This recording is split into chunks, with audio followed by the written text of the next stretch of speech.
Hey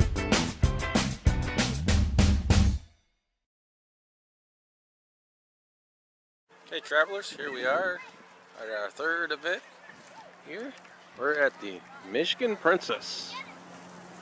Guess they're giving you tours of this big river boat. You can, sometimes they actually take this thing up this river. This is the Grand River right here. Or the Red Cedar. Beautiful boat. We are inside the Michigan Princess. You can actually rent this out for parties and all that, graduations, family reunions. Great place. And they actually take it down the river. They are taking this down the river, so we're gonna go take a little trip down the river. Here we have a picture of the captain.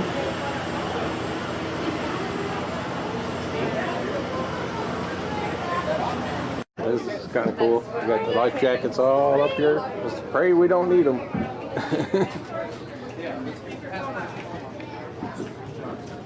It's a beautiful boat.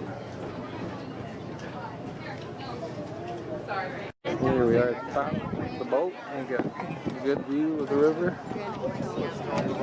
We never survived stuff like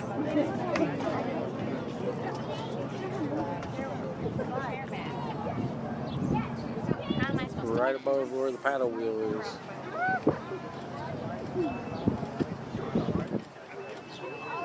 Longest and largest inland river in Michigan. It starts just south of Jackson, a little town called Liberty, Michigan. Flows north here to Lansing, does a big turnaround Lansing, and heads west over to Grand Rapids and Grand Haven, ultimately ending in Lake Michigan. It's 252 miles in length, and it picks up 12 other tributary rivers along the way. The Native Americans first inhabited the waterways through our state. We had two primary tribes along the Grand River, the Potawatomi and Ottawa natives. And as the settlers came into Michigan, they came by boat. And what you have to understand is Michigan was a very dense forest. You couldn't take a covered wagon through the woods the way the settlers did across the plains. So the only way to get your supplies inland was to load up a canoe or a pole barge and take it up the river. Well, as they built their communities along the banks of this river, they put 12 different dams in to harness water power to saw lumber and grind the grain. But in the meantime, the dams they put in stabilized the river level, and that allowed a group of 13 steamboats to run this river. You could get on a boat, ride it up to the dam, get off, walk around, get on the next boat, all the way up the river just like you were catching a bus. Well, this was number 12 of the 13 boats, and in the mid-1800s they just made Lansing the capital of the state, so nobody was really going any further up the river. So Captain Loomis got together with Mr. Ledley, a local businessman, and they built an amusement park up here, and the only way you could get there was by boat. Now, what really drew people to the amusement park was the electric light bulb. There was no electric lighting in the city of Lansing. There was no electricity, period, so people would come just to see the electric light bulb at the amusement park. Well, that ran until about 1910 when the captain of the boat passed away, and at that same time a competing amusement park had opened up across town, and there was a roller coaster this was out of Lake Lansing, and that kind of spelled the end for this amusement park. With that, the boat just got shut down, and it sat out here until the 1940s when R.E. Olds bought the boat, and he fixed it up and turned it into a showboat. Now, he owned this entire park, this entire left side of the river over here, about 3 miles of it, and he decided he didn't need this spot here for his factories, so he turned it into a nice park where you could come over and watch the showboat. Also had something to do with the fact that his granddaughter was performing on the showboat. That ran until about only about 2 seasons, and Mr. Olds passed away, and they decided not to run the showboat anymore, and they donated the park to the city. And of course, the city has taken care of greatly taken care of the park over the years, but they didn't know what to do with the old boat, so they finally auctioned it off. And as fate would have it, my folks bought the boat at auction for pennies on the dollar. They owned the Potter Park Canoe Rental at the time, and thought they would just take the life jackets off the boat. They ultimately decided to fix the boat up and run it.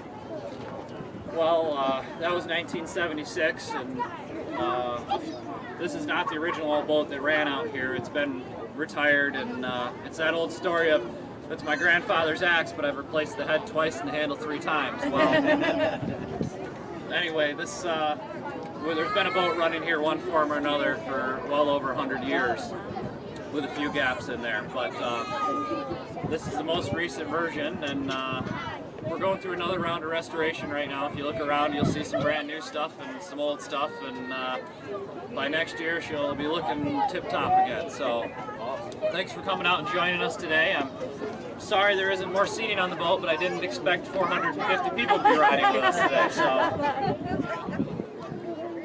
Thank you. thank you. Hey, if any of the kids want to come up and drive, there's a line up here. You can take a turn steering the boat with me, okay? I'm a kid. Hey, young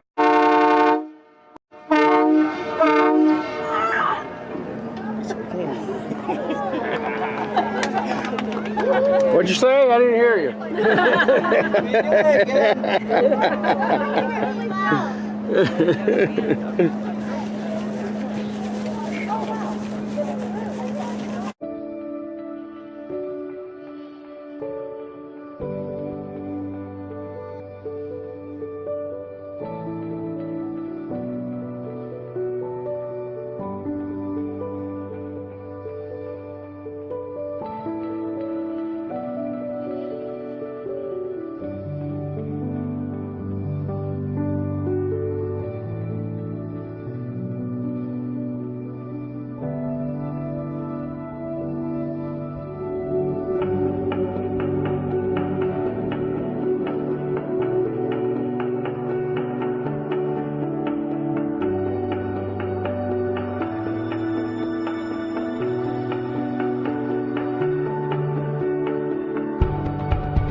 Well, fellow travelers, that's it for the boat ride. That was cool. That was the first time I was ever actually on the riverboat. And somebody told me about there's supposed to be a mystery mission thing going on here sometime next month. I might have to check that out.